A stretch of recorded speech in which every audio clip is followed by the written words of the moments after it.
असा भाऊ आपल्याला भेटणार नाही की जो आपल्याला प्रत्येक महिन्यात दिवाळी देतो. असा भाऊ मला भेटलेला आहे म्हणून मी खूप आनंदी आहे.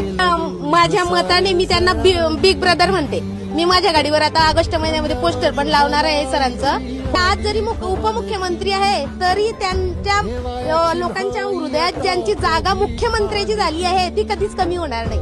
आल्या गेल्या दुकाळाच्या पुदाजरी पुजलया इमानाला बायकू परी जगण्याची झाली पंढरी. उधळीन जीव तुझ्या पायी रमानसा उधळीन जीव तुझ्या पायी उधळीन जीव तुझ्या पायी रमानसा उधळीन जीव तुझ्या पायी.